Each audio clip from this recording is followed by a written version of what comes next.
Welcome back. We have made it to chapter 15 of The Turn of the Screw by Henry James. Let's begin.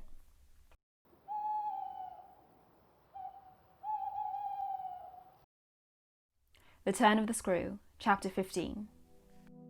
The business was practically settled from the moment I never followed him. It was a pitiful surrender to agitation, but my being aware of this had somehow no power to restore me. I only sat there on my tomb and read into what my little friend had said to me, the fullness of its meaning. By the time I had grasped the whole of which, I had also embraced, for absence, the pretext that I was ashamed to offer my pupils and the rest of the congregation such an example of delay. What I said to myself above all was that Miles had got something out of me, and that the proof of it, for him, would be just this awkward collapse.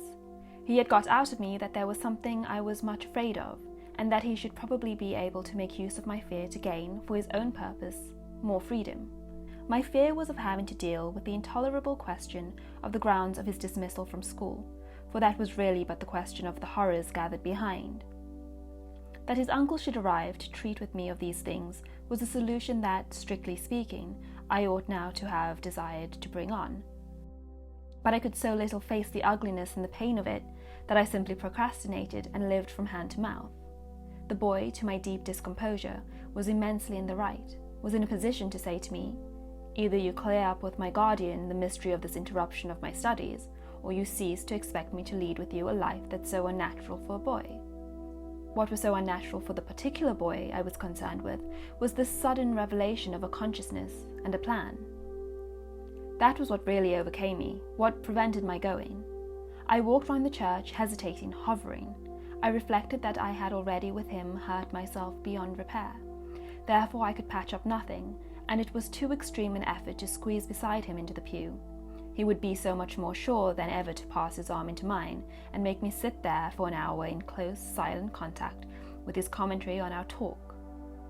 For the first minute since his arrival, I wanted to get away from him. As I paused beneath the high east window and listened to the sounds of worship, I was taken with an impulse that might master me. I felt completely, should I give it the least encouragement. I might easily put an end to my predicament by getting away altogether. Here was my chance. There was no one to stop me. I could give the whole thing up and turn my back and retreat.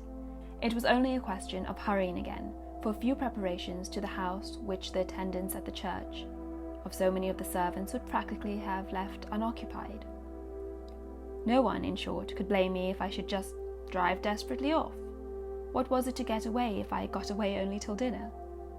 That would be in a couple of hours, at the end of which I had the acute provision my little pupils would play at innocent wonder about my non-appearance in their train.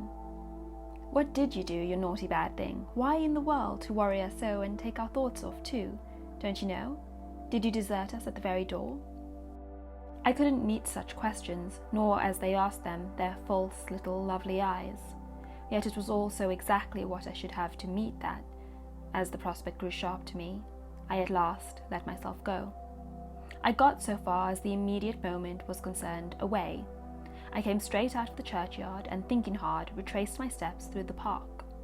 It seemed to me that by the time I reached the house, I had made up my mind I would fly. The Sunday stillness, both of the approaches and of the interior, in which I met no one, fairly excited me with a sense of opportunity. Were I to go off quickly this way, I should get off without a scene, without a word.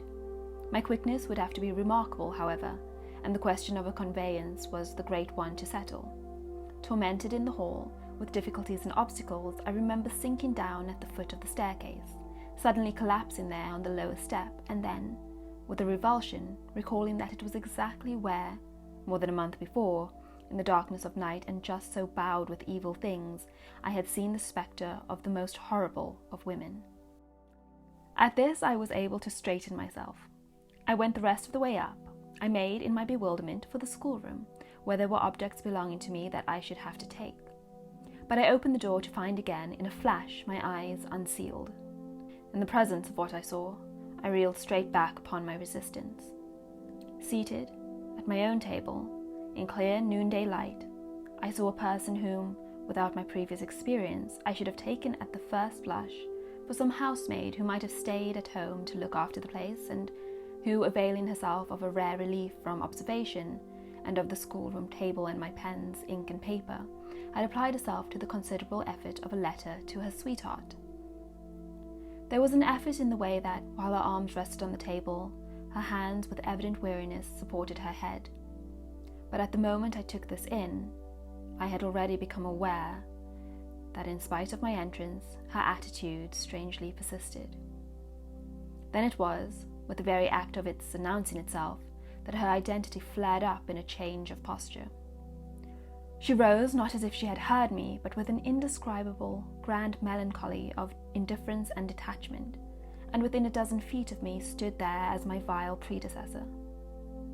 Dishonoured and tragic, she was all before me, but even as I fixed and, for memory, secured it, the awful image passed away. Dark as midnight in her black dress, her haggard beauty and her unutterable woe, she had looked at me long enough to appear to say that her right to sit at my table was as good as mine to sit at hers. While these instants lasted, indeed, I had the extraordinary chill of feeling that it was I who was the intruder. It was as a wild protest against it that, actually addressing her, "You terrible, miserable woman," I heard myself break into a sound that by the open door rang through the long passage and the empty house. She looked at me as if she heard me, but I had recovered myself and cleared the air. There was nothing in the room the next minute but the sunshine and a sense that I must stay. And that is the end of chapter 15. Woo! Once again, if you enjoyed, please give this video a like and subscribe to the channel. Check out my other social stuff below. I always forget to say that. And yeah, chapter 16 will be out tomorrow. See you then.